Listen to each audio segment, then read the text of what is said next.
On that day, when evening had come, Jesus said to them, "Let us go across to the other side."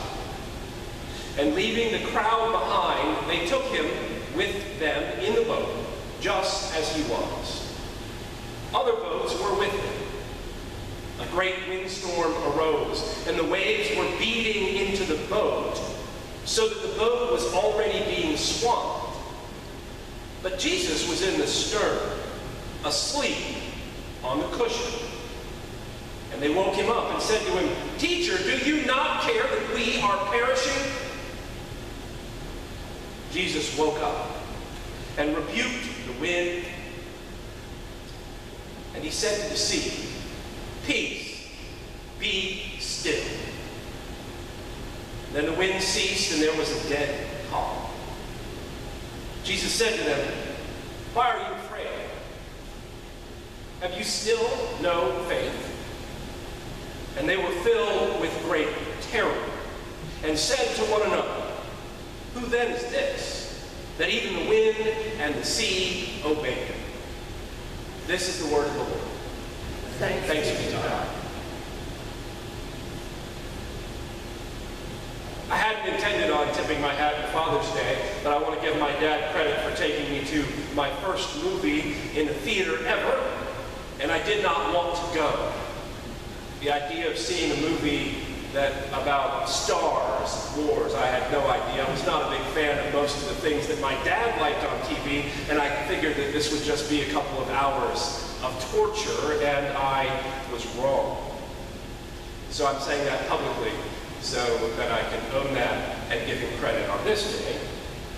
The reason I share that is from that moment on, I was really hooked on that. I've always been fascinated with the character of Yoda, which I'm going to say a little bit more about this morning. If you haven't seen it, frankly, that's fine, and you don't have to get what I'm going to talk about. His most famous quote, I think, is the one that I shared with kids. That is this: fear leads to anger, anger leads to hate, hate leads to suffering. He goes on to talk about the dark side, but I'm just going to stop right there. Given the terrorist attack against Mother Emanuel AME Church this past Wednesday, it seemed appropriate to share these words, particularly with the kids. However, I recently wrote an article this week. I read an article titled this way. You know, Yoda speaks in weird ways, right? And the title was, "Wrong Was Yoda." And after reading the article, I've come to the conclusion that, well, may not have been wrong, but was not 100% right on this, and I think it applies to this particular passage. The point of the article was that we needed to add one more word to each one of those lines to make all the difference. The word that the author Chris Durkis adds is this word: unconscious. So now it would read like this: unconscious fear leads to anger. Unconscious anger leads to hate. Unconscious hate leads to suffering. And this, I believe, gets at the heart of the suffering we saw this week. When we are not in touch with our own anger and fear and hatred, it will work its way out. And I believe that that is a struggle that the disciples in the boat are facing. Why? Because in the first half of the passage, they don't go to Jesus and say, "We're afraid." They don't even know. It's Jesus who said, "Why are you afraid?" Because the disciples themselves weren't even aware that they're afraid, because we live in a world that says fear isn't something we should talk about. So all this mess in the passage begins with Jesus' invitation, which really isn't much of an invitation at all. We're going to the other side. That's sort of how Jesus works. Jesus is always telling his disciples, you've got to cross borders and barriers and boundaries and divides. And the other side is always an unknown place. In the truest sense of the word, the other side for the disciples is a place where strange people live. These people lived with pigs and ate them and did different things than the disciples did. And it signals to us that the movement across to the other side is that something is going to happen. And that's the thing about division. It is always rooted in uncertainty and fear, most of the time unconscious fear or unacknowledged fear. In many cases, the difficulties with division is that it's rooted in history, because the other side has always acted in hurtful ways through force of power or acts of violence. Fear on the other side or of the other side is always rooted in some historical setting. It doesn't come out of nowhere. And this past collective thought seems to inform every generation. We keep thinking, the next generation is going to fix all these problems, and lo and behold, it's 21 years old. Post-racial society, yeah. Because that hatred still exists in our own hearts, minds, and cities.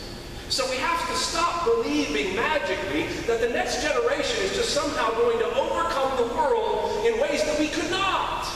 There's no magic in any of this. If we do not deal with the division, if we do not deal with the struggles of those of the other side, well, change will only come if we act and stop thinking that things will just magically take care of themselves because the children will fix it. Left to their own devices, well, they're in as much trouble as we are. For the disciples, the other side was about the ethnos, the other, the people of the world. And the truth is, when the disciples get to the other side, we're going to talk about that next week, when they get there, they run into resistance. The demons are legion next week. But the truth is that resistance on the other side begins in our own hearts. The greatest struggle on that day, as the text says, for the disciples isn't really the powers and principalities of the world. It's their willingness to actually get in the boats and go. And they hadn't dealt with their own fear and struggles, and so this leads to trouble when the powers and principalities wake up. That's what that storm is all about. Sea, water, was always about chaos for the Hebrew people. What is it that is the beginning of the world in the creation story? Water marked chaos. Sea meant chaos. And so our cosmology basically says that God works in the middle of this mess of chaos and creates this great big dome that pushes the waters up to the sky and separates out the waters and provides land, providing order in the midst of chaos. So when they cross the other side, when storms arise in the sea, this isn't just about the fact that there is a place on the Sea of Galilee where the hot winds meet the cold winds, and it's often a place where there are storms. It's not just about meteorology. It is about the fact that the chaos of the world will rise up when we cross barriers and boundaries, and it will surprise us where it shows up. Because the powers of the world don't want this to happen. Rome can't allow these unsanctioned border crossings because, frankly, they'll miss out on tax revenue. And there was, near Capernaum, a major tax center. That's where Matthew comes from. And the religious establishment can't have another border crossing because here's what's going to happen. The followers are going to find out that those others, those ethnos, the people who we've said are unclean or impure, turn out to be our brothers and sisters, God's own beloved children. And that's going to throw the religious establishment into all sorts of chaos. It's reported that the shooter, and I'm not going to use his name, was actually moved by his experience. He walks in and joins a Bible study, sitting next to the pastor. And he said over that hour that he almost didn't go through with it because they were so welcoming. They were so kind. Maybe he, for the first time, heard the gospel of Jesus Christ in ways that he had never heard before. But he had to do it because it was his mission.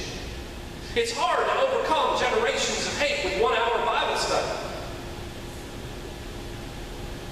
All that he had learned, all that he had been taught, had been challenged on that night. So I want us to think for a moment, just imagine for one moment, what if the people he grew up with, the church, the folks, his parents, other adults, what if one of them had planted other seeds than the seeds that were planted in this young man? What if one of them had created an environment where hatred of the other wasn't acceptable at all?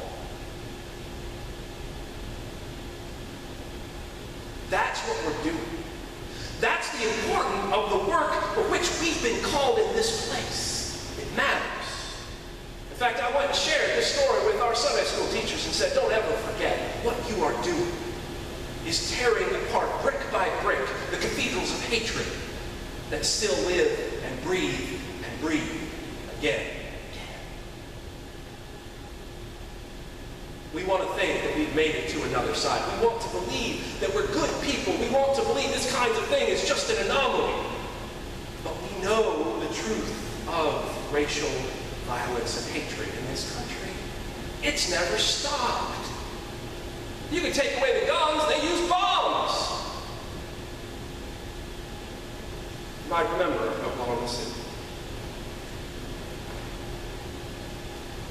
So as the disciples cross over to the other side, they encounter their first storm. That's what happens in our own journey of faith. We face storms because the way things are don't want to change. We come face to face with the reality that our work will encounter resistance, internally as well as externally, and even outright hostility.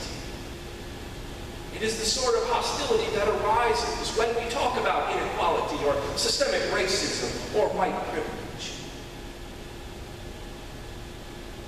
And it's not just of the conservative folks who say, I don't know why he decided to go kill people. It might have been because of, well, they were Christian. And it's easy to make fun of these Republican candidates who try to make those statements that this isn't about race.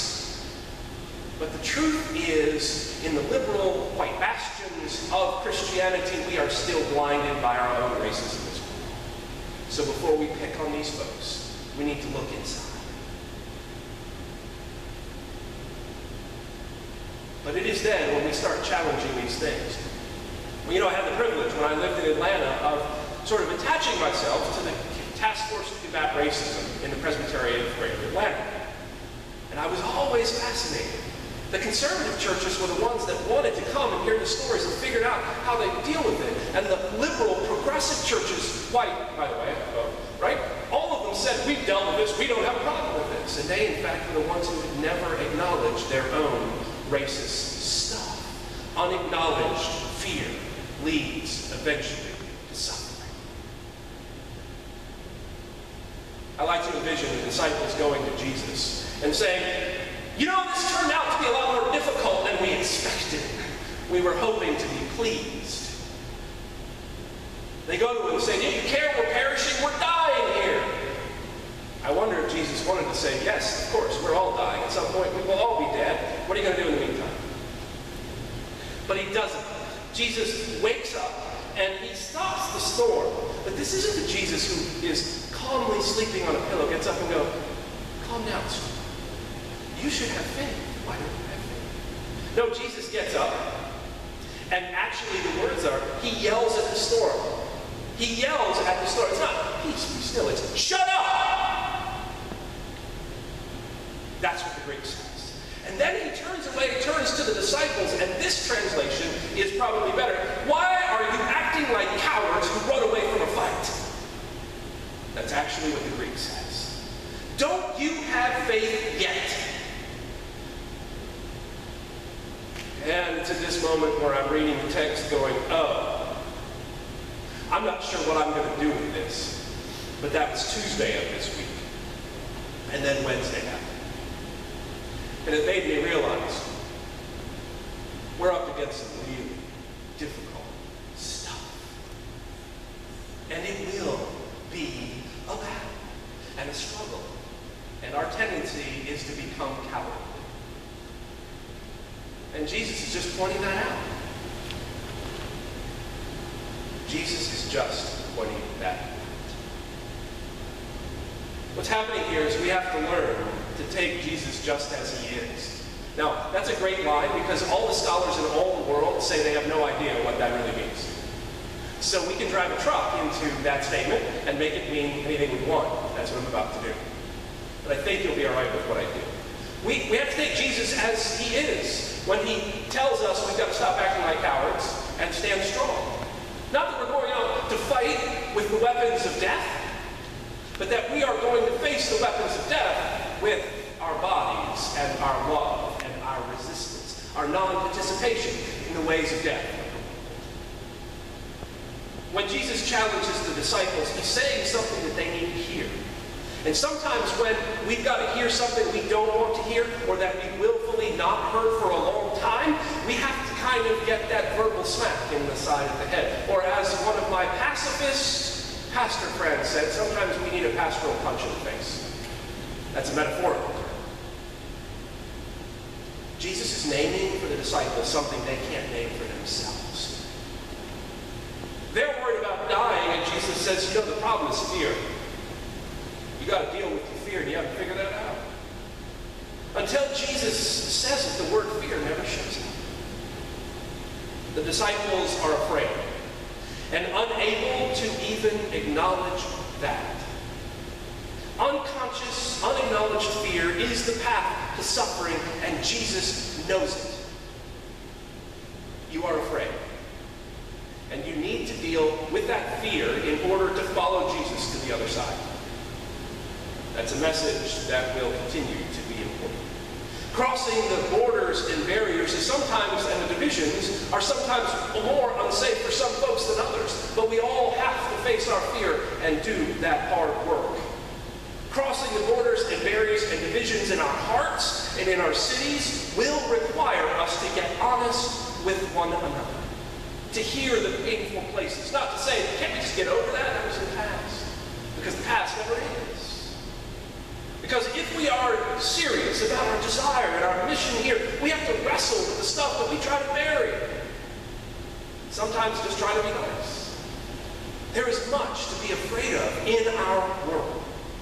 And when faced with the question about death, don't you care that we're perishing, Jesus says? Jesus doesn't jump up and try to explain to the disciples how to create a new program in community outreach. I'll give you a minute.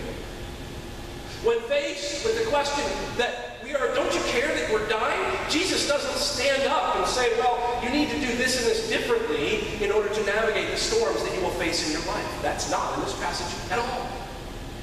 There's no plan in this passage from Jesus about how to navigate the storms of our life. There's no plan to get out alive. Jesus never tells the disciples that they were wrong about perishing. He doesn't say, you're not perishing. He knows they are, and so are we. What he says to them is that given that reality, we have to come to grips with our own fears. We have to own them, understand them, face them head on, and realize that we are all going to die, all of us, and if we can face them, and then we can stop worrying about our own perishing and focusing on our own job, which is to end the long American racist nightmare that continues to destroy lives and infect another generation.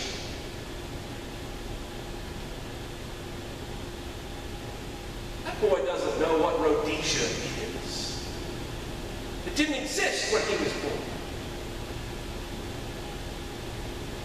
That boy grew up, and the ANC was charged of South Africa. So somewhere along the lines, he did some homework. Someone taught him those things. This didn't come out of nowhere. This is a storm that has risen up.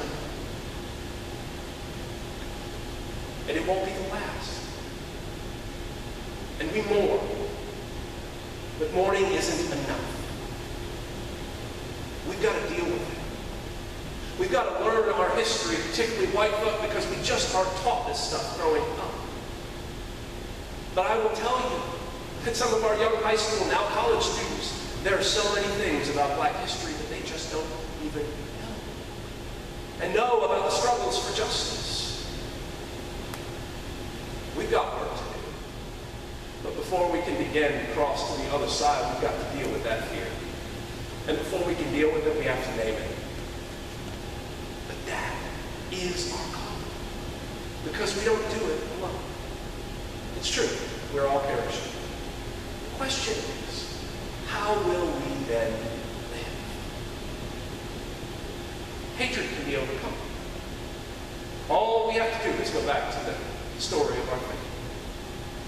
because Jesus knows the end of his own road. The love of God came embodied in a human being. And the best we had to offer was the most sophisticated form of torture and execution the world had ever known. And we're still torturing people. And God says no. That doesn't have the last word. That's what we need to hear on this day. The tomb was empty. The tomb was empty.